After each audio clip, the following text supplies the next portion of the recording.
All right, I want to keep this video nice and short. I want to explain how to calculate the equation of a tangent plane. What you need is the gradient and the dot product.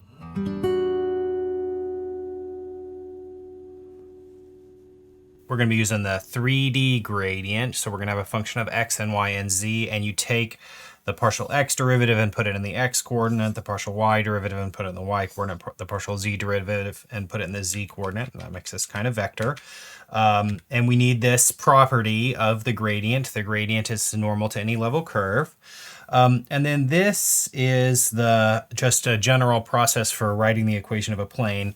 The way that you make the equation of a plane is you take a normal vector to the plane and you take a vector that is in the plane, and since those two vectors must be perpendicular to each other, when you do their dot product, you'll always get 0. I want to explain this cool trick that I call dimension jumping. It's kind of a fun name for it. Here's the way it works. So if you start out with some explicitly defined function like z is equal to f of xy, then what I'm going to do is I'm going to subtract z from both sides of this equation. So this means that 0 is equal to f of xy minus z. And now I'm going to define a new function, g. And g is going to be a function of x and y and z. And I'm going to define it to be this expression, f of xy minus z. And the reason is because this is a clever way of making our surface a level curve. You can see we built this kind of higher dimensional function, g. It's right here. It's f of xy minus z. And our surface happens when z is equal to f of xy. And that's exactly what this means, right? If you plug in 0 for g, then you're going to get this equation, which is the same thing as saying that z is equal to f of xy. So this clever trick called dimension jumping, you build a new function. It's a higher dimensional function, and that way you can view your surface as a level curve of this higher dimensional function. So this is really just a really clever way of producing normal vectors. So you start out with your explicitly defined function, you make it look like a level curve, and then when you find the gradient of that new function that you built up, since the gradient is normal to any level curve, you have produced a gradient to your surface. Let me kind of draw a picture of what's going on. Okay, so you have some kind of surface that's explicitly defined, and then you make this higher dimensional function, and that gives you a vector that's normal to the surface. And our goal here is to write the equation of the tangent plane to that surface. So when you produce a vector that's normal to the surface, you're also producing a vector that is normal to the tangent plane. Vectors that are normal to the planes, that's really all you need in order to write the equation of a plane. So that's it. We've done it. This dimension jumping is a clever way to produce a normal vector, and a normal vector is really all you need in order to write the equation of a plane.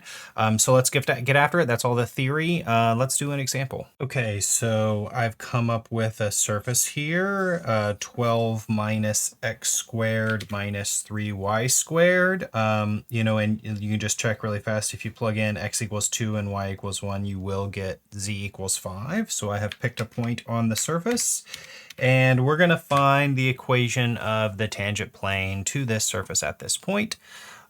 Just to keep up with the visuals here, this is the surface that we're talking about. It's kind of a sort of hill shape, but it's sort of skinnier down along the y-axis than it is along the x-axis.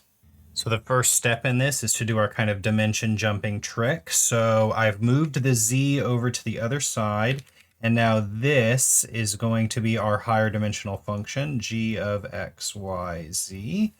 And so we're going to calculate the gradient to this in order to get the equation of the normal vector. So let's do that. So then grad g, this shouldn't be so bad. It's going to be a vector. I'm just taking the x partial derivatives and the y partial derivatives and the z partial derivatives. So I'm getting negative 2x. Negative 6y, and then negative 1. I just want you to observe that part of this process, if you start out with an explicit function and you do it like I set up here, so then you move the z over to the other side, that you're always going to end up with this -1 there in the z coordinate. So be expecting that to happen. But we don't want that. So this tangent vector is variable because depending on where you're pointing, or which point you pick, you're going to get a tangent vector that points in a different direction. So we only want grad g at the point 2, 1, 5. So I'm just going to plug in these points. So I get -4, -6, -1. So in this example, I've drawn it so that our vector is pointing outwards, but because we move the z to the other side, you can see since all these quantities are negative, we've actually found a inward facing normal vector. All right, so brilliant. So this is a vector that's normal to the plane. Now, I have a point. I have this point. I know that this point is on the tangent plane because it's on the surface, and we're trying to write the equation of the plane that touches the surface at that point. So let's let x, y, z be another point on the plane. And this, now we can find a vector that's in the plane. Right now I can just use final minus initial. So v is going to be x -2, y -1, and z -5. So that's it. You can see that I'm just doing final minus initial. Since both of those points are in the plane, that means that this is a vector in the plane. So that's it. So n dot v must equal 0. So if I just write that out, that means -4, -6, -1 dot product with x -2, y -1, z -5 must equal 0, because this is a vector that's normal to the plane and this is a vector that's in the plane. So I'll just calculate this dot product. It's easy to do dot products, right?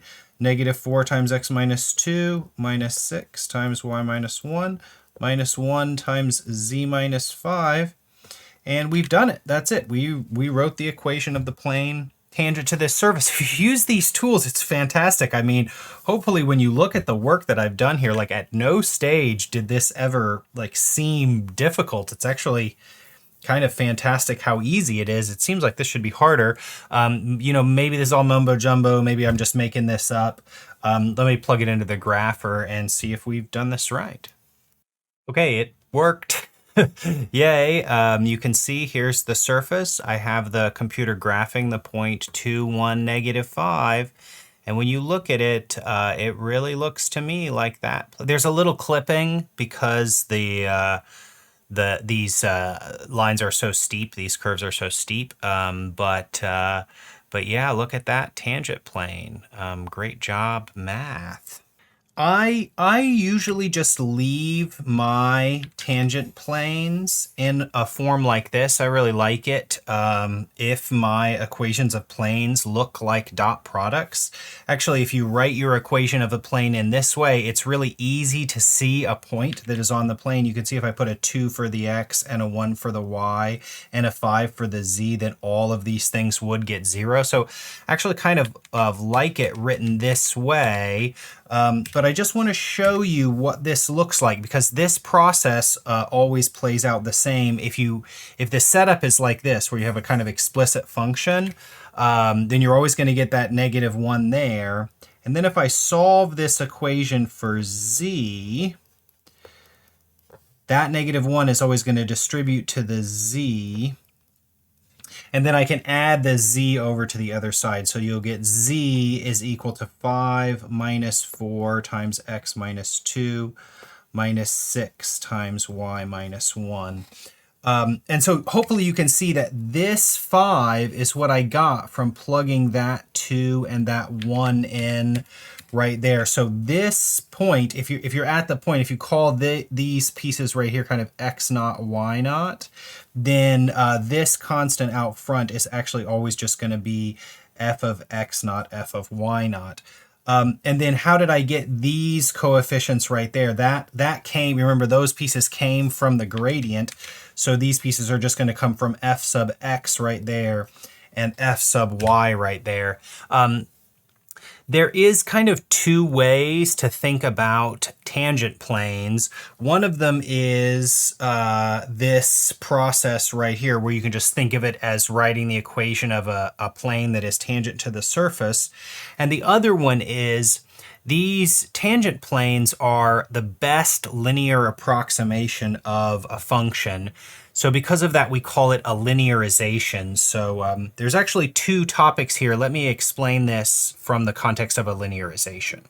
So there's really technically two separate topics here. One of them is writing the equation of a plane that just touches at a point, and another one is finding the best flat object that approximates a surface. But there isn't really a difference between those two things. Sometimes you'll even see textbooks presented in this way, where there's kind of a separate formula for it. In my mind, that's not really necessary. If you know how to find the equation of a tangent plane, then all you really need to do is to distribute that -1 to the z and then move the z to the other side, and now you found a linearization. So that's good from your point of view. You know, as a student, you're kind of killing two birds with one stone here. You have one method for calculating something, and it actually calculates two different things. One of them is a tangent plane, and one of them is a linearization. Okay, so here's a problem that kind of looks harder, but is actually one step simpler. So here I have given us a surface, and it's the same question. We're asked to find the equation of the tangent plane to this surface, except this time we haven't solved for z. So this surface is defined implicitly. So that actually makes this easier. So I can just use this object right here as g. And then our surface is already a level curve of this higher dimensional function. So I just need to go through this same process of finding a normal vector and then this vector in the plane, and it should just fall right out. Okay, so this is just pretty mechanical at this stage. I took some partial derivatives and put them in the coordinates of a vector. Then I plugged in the point that I'm talking about. I'm talking about 1, 2, 3. So I plugged that in, and that gave me those points there. All right, and so now I need a vector that's in the plane. So this is, again, just final minus initial. So x minus 1, y minus 2, z minus 3. And that's it. So then if I just dot product, remember this gradient is the normal vector, and then I have a vector that is in the plane. So this means that their dot product must be equal to 0. So then plus 2/3 z minus 3 equals 0. Okay, so that's it. Let's plug into the computer and see if we did it right. Okay, so I plugged in the equation of the surface, and there it is. I feel like we're doing a pretty good job writing the equation of planes that are tangent. Boy, it really looks tangent from this angle right here. Okay, so let's just do the algebra in order to turn this into a linearization. So now I'm just going to distribute this 2/3 and move everything over to the other side. I'll do that off camera. Okay, so I just did a little algebra there to move everything over to the other side. So, here it is written as the equation of a tangent plane. And if you're ever asked to find a linearization, there it is as a function of x and y is equal to this thing right there. So great. In the end, if you use the tools at your disposal, finding tangent planes, it's really, I mean, maybe I'm weird, but I kind of think it's fun in a way.